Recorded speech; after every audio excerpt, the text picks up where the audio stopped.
Mr. Peter Fry, first of all, describe for me what happened January 25th in 1995. The Norwegian Space Center on Andøya Island was conducting an investigation, launching a meteorological rocket to investigate upper atmospheric phenomena associated with the aurora borealis. And they had done everything right. The Norwegian government did what it was supposed to do. It had provided a ballistic missile launch notification to the Russian Foreign Ministry. This is routinely done to avoid the possibility of an accidental nuclear war, to let the other side know that a ballistic missile is going to be launched. Unfortunately, due to a clerical error in the Russian Foreign Ministry, the ballistic missile launch notification was never passed to the Russian General Staff or the Strategic Rocket Forces or any part of the Russian military. So the Russian military was completely in the dark about the impending launch of this missile. The missile launched. It was picked up on Russian ballistic missile early warning radar screens. It wasn't just a normal small meteorological rocket. It was a large rocket. In fact, it was the size of a U.S. sub-launched ballistic missile, and it was a staged missile. And they could see this, both its dimensions and the fact that it was staged on their radars. They could see the stages falling away. Made it look very much like a sub-launched ballistic missile. Moreover, because ballistic missile early warning radars cannot precisely locate the point of origin of a launch early in the trajectory, they had no idea it was coming from Andøya Island. It could have been coming from Andøya Island, but it was more likely coming from this large ocean area just off the coast of Norway, which happened to be a ballistic missile patrol area for U.S. nuclear submarines. A nightmare scenario that existed for the Russian General Staff then and now is the idea that the United States might attempt a surprise nuclear attack by launching a single missile, a single sub-launched ballistic missile from a forward patrol area to reduce their reaction time. This missile would go to high altitude and detonate at high altitude and produce what's called an electromagnetic pulse. This is a super energetic radio wave that can destroy electronics and paralyze forces, command and control over a continental-sized area. And the pulse would prohibit the Russians from being able to launch their strategic nuclear forces in retaliation.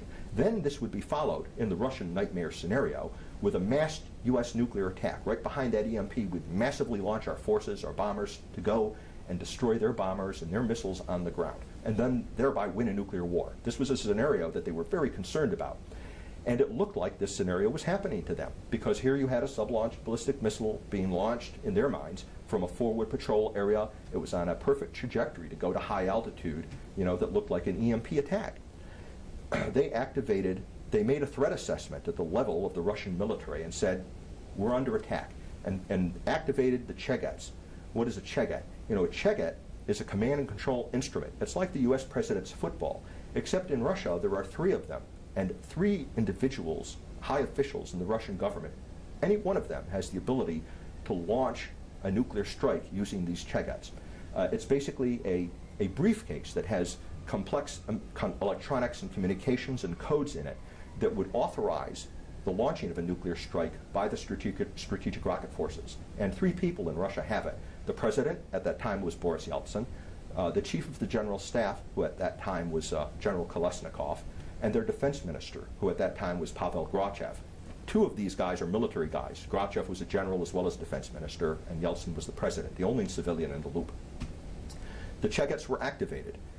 These guys were taken completely by surprise by the Cheget activation, of course. When the Chegets are activated, it indicates Russia is under a surprise attack. These Chegets, by the way, are carried by an officer and accompany these leaders everywhere, all the time, just in case a surprise attack happens. And when the Cheget is activated, you're supposed to push the button. You're supposed to execute a retaliatory strike because the Russian military has judged that an attack is underway. Anyway, there was a huge argument about whether or not to push the button, with General Kolesnikov yelling at President Yeltsin to push the button, but Yeltsin refused to do it. He waited. He couldn't believe that the United States was actually going to launch a surprise nuclear attack on Russia. And it's Yeltsin's hesitation that saved the world from a nuclear Armageddon. He waited. The Andøya rocket reached apogee and then passed apogee, and no nuclear EMP detonation occurred as they feared, and the crisis was over. How will you describe the role of the Norwegians at Andøya? Could they have started a 3rd World War? This is the closest we ever came to having a nuclear Armageddon. And I do not blame the Norwegians for doing it, because they did what they were supposed to do. A ballistic missile launch notification had been issued. And in my judgment, the responsibility is squarely on the shoulders of the Russians. It was their failure by a low-level clerk in the Russian Foreign Ministry who failed to pass the ballistic missile launch notification onward. But the bigger failure was that they had not grown and changed. This was after the Cold War. This is in 1995, when the United States and Russia were supposed to be strategic partners. The Cold War was supposed to be over. A nuclear war wasn't even supposed to be possible. But they had not changed their threat perceptions. You know, the Russian general staff was still so suspicious and so paranoid of the United States that it was their overreaction that brought us to the brink of nuclear war. And this story is still relevant today because the Russian general staff's attitudes have not changed. They remain extremely suspicious of the West, and the possibility of this happening again is there. How close was the world to a nuclear war at that time? Well, the whole episode only lasted 20 minutes, but it was definitely the most dangerous nuclear incident of the nuclear missile age. From a technical operational standpoint, we were literally only minutes away from a nuclear Armageddon. All that had to be done was that button had to be pushed on the Cheget. The Chegets were activated, the strategic rocket forces were on full combat readiness, they were all ready to go. They were expecting to go.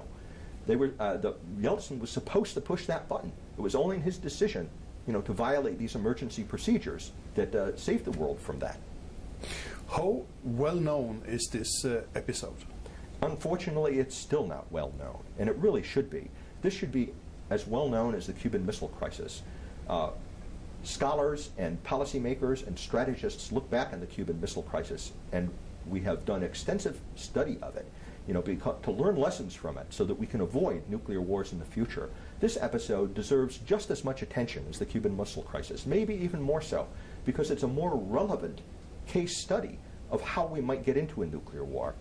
I don't think a nuclear war would happen because of, as it almost did during the Cuban Missile Crisis, because of a rising Russia, a rising superpower that thinks it's going to conquer the world and therefore takes these aggressive actions. Much more likely is an accidental nuclear war, where miscalculation, misunderstanding, a technical accident, a human error, this could end the world. Mr. Pry, could this happen again? Absolutely, it could happen again.